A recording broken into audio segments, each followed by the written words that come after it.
Music volume muted. Imagine yourself in my position, being legally blind, and your husband being incarcerated for 5 days, trying to live life. Here's my story. Music volume muted. So it was late Monday when I got a phone call from my husband and a text. Normally, he would text me and be like, "I'm on my way home, baby," and then call. Well, I got a text saying, "I'm on my way to jail, honey." And I was like, "What? No way. You're just playing around." And I called him, and thankfully the police officer let him answer because he was really on his way to freaking jail. And my heart sunk, being that my husband was on probation already. It wasn't good. I asked him what happened, and I was baffled. Apparently here in the state of Kentucky, you're not allowed to have freedom of speech. He did get into a verbal altercation with his boss. They were both screaming at the same tone, but because one of the workers called the police and the police came in and seen them arguing, and they ran each other's background, found out he was on probation, locked him up. Well, that was the start to all of our problems. They slapped my husband with a $5,000 bond over a disorderly conduct. Now, we have been since fighting this, and it actually is about to get dismissed, but the 5 days of hell that I went through, being that I'm legally blind by myself, mind you, was horrible. So obviously my emotions were already high because of the puppy dying, which he was our 3-year-old dog, but I didn't tell you all that in the meantime of that, we had 10 dogs total, minus Odin, who we lost the day before. I had 7 6-month-old puppies that were brindle blue nose. I had the mother, and then I had my small dog, which we still have today, which was the Terry Chihuahua Chewy. So I'm thinking to myself, what the hell am I going to do? My husband's locked up. I have no way of financial means because me being blind, my husband keeps all of our cards and the money and stuff on him, because if I go anywhere, he goes, and I'll lose the stuff half the time. If I put something down, I can't find it. It's lost forever. So it's in his property downtown in the jail.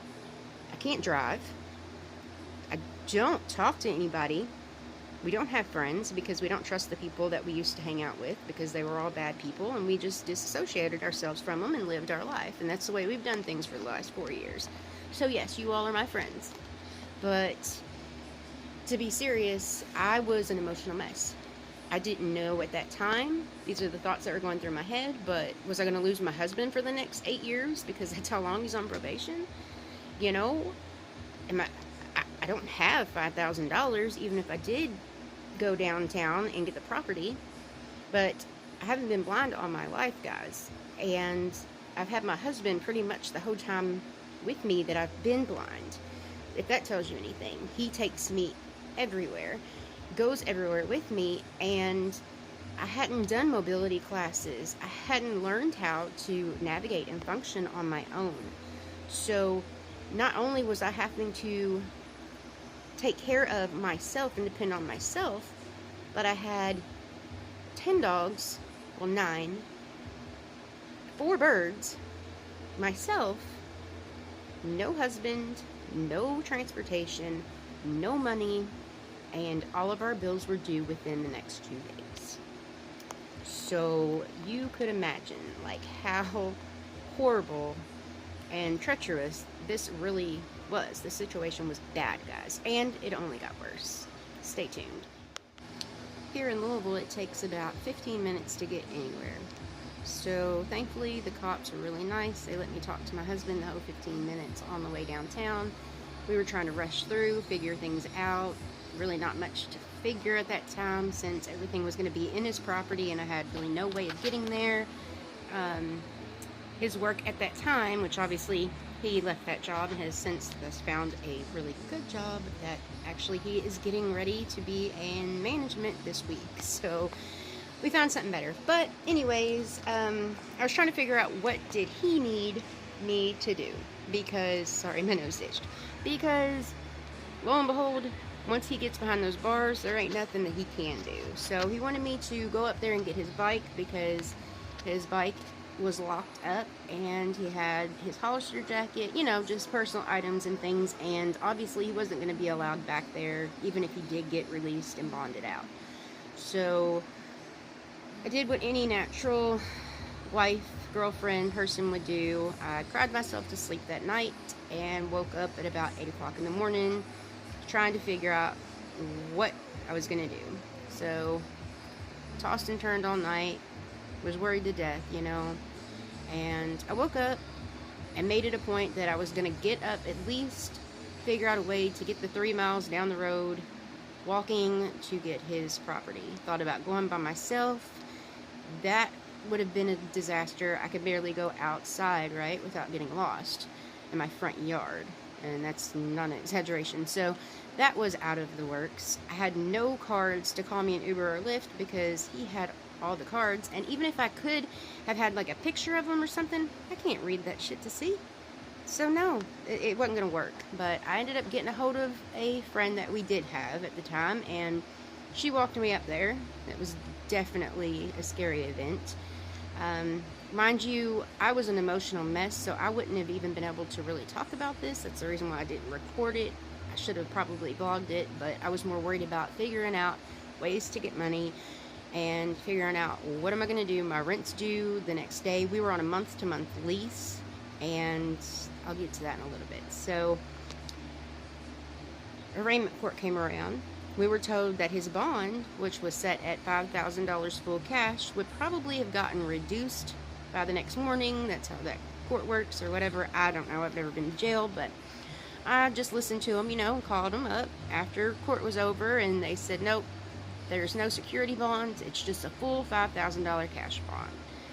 So I take a break, and I'm like, all right. Now, prior, I forgot to tell you, so I'm getting ready to go, like getting up and getting dressed. And yes, I can dress myself. I can put my own shoes on and stuff. But when you have somebody that is with you 24/7 and you all have a system, like you have a routine, you know? And when we would get ready to leave and stuff, like my husband would go in the room where the shoes are and bring me my shoes. I didn't remember where those shoes were. Like, I'd never had to get my stuff, and there was a lot of things that went unnoticed that my husband does for me that I didn't realize until he was gone.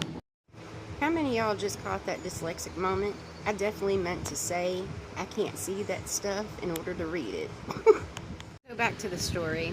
Anyways, I walk up for this 3-mile walk. That was just lovely.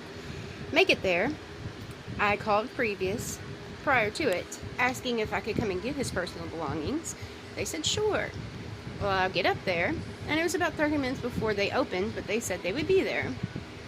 I knock on the door. She opens it, gives me a rude look. I can't see it, but the girl that I was with told me she did. Anyways, I said, I'm here to get my husband's stuff. She says, all right, meet me around back.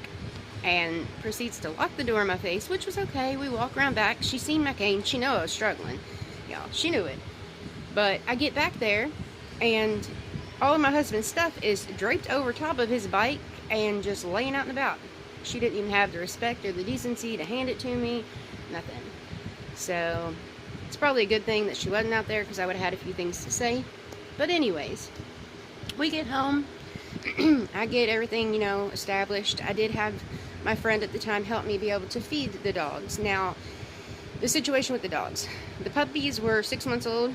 We had 7 of them inside the house. I was able to take care of those puppies. But the ones that were out in the backyard and the dog that was in the garage, because we had to keep them separated because we didn't want her getting pregnant again, I couldn't get out to. So I would always have to worry about that. And over the next 5 days, I was thankfully able to get the same person to come and help me feed and water them and to see how they were doing. But in the midst of everything, it is now going into Tuesday night, and I still don't have my cards. I still don't have any money. And I was able to put, luckily through my friend that I do have, did have at the time until that went south. Anyways, she put money on a calling card so that way I could talk to him. And I found out from him that he remembered that the electric was due that night. Well, the way that they work here is they'll cut your stuff off if you don't pay it. So Wednesday morning, Now, mind you, I'm trying to figure out how to come up with this $5,000, and I just cannot do it. And I'm asking everybody. I'm trying to figure out ways of coming up with it, the legal route. $500 is a lot to come up with, but $5,000, I didn't see it happening. And I knew for sure that they were going to keep him for years, possibly. So I was devastated. I wake up the next morning, boom, the electric gets cut off. And I kid you not, the day after my electric was due, my water was due, and I wasn't able to pay it because I couldn't get downtown. So rent, and also rent was due on the 1st, which was the day after he got locked up. So my landlord, he kind of like waited a little bit. He worked with me for a second, but not too much. And unfortunately, we ended up having to move because of it. Anyways, I'll get to that in a minute. I'm gonna do this. I did get a little bit wrong. I'm sorry, it's been a while. The story kind of slipped me, but it was 2 weeks before our rent was due, is what it was, and the landlord was gonna work with me. Now, like I told you before, it was hell on wheels trying to figure out how I'm gonna come up with this money. Thankfully, my family let me borrow it, being that I'm blind, and they knew that I was going to lose everything, and I was in a really bad spot. But just imagine being legally blind, having to worry about 10 dogs, having your dog die the night before your husband goes to jail, and imagine how his thoughts and feelings were, worrying about his wife being at home, blind, not being able to get back and forth to the doctors. Thankfully we had just went food shopping, but with the electric situation, you all can see how disastrous that turned out, losing, like $400 worth of food. It was mind-blowing how everything hit back to back to back. And when I found out that I was going to be able to bond him out and that I was able to borrow the $5,000, that was the best blessing that I had ever had. And honestly, our life has straightened out a lot better. So even being evicted, basically, was a blessing in disguise. The reason why we got kicked out was because even though it was only 5 days, that put us a really big setback as far as my husband working every day to be able to make the money that we needed to be able to live on the next week. I get a very small check on disability. I'm sure most of you all know it's not that much. I get $940 a month. So our income was needed with my husband, and he was the primary breadwinner. And I just want to let y'all know, I have just started doing these videos, and with me being blind, I don't have an editor or somebody to edit it for me, so that's kind of why it's a little bit choppy. But I like to keep stuff in the real, in the raw, and this is the first time I've ever been really laxed. I've got over 100 videos if y'all want to check some out. But end result, to my 5th day, I was able to thankfully go bond my husband out for the $5,000 full cash bond, get him home to all of that mess, and we were able to dig ourselves out from the disaster that was caused. Thankfully, we were able to get rid of the puppies that we did have, because we wasn't trying to keep all of them, obviously. That's an insane amount of animals, and we were getting ready to be homeless, so we were able to find them all good homes, and we was able to keep our baby that's a little over a year old and our little chihuahua, and I was able to pull through it. But eating food, cooking stuff, I can't tell when chicken's done. I can't tell when hamburger meat's cooked, unless if I have somebody there that can see it. Since I've been in that situation, I found now that there's all kinds of apps that you can download that's like AI eyes, or different programs and such. I've put a few videos out there for people that might be blind. You can check them out. They help very well, and they're free. But yeah, so that was the disastrous 5 days that I've ever had living in hell. Hope you all enjoyed that story. Talk to you later. Bye.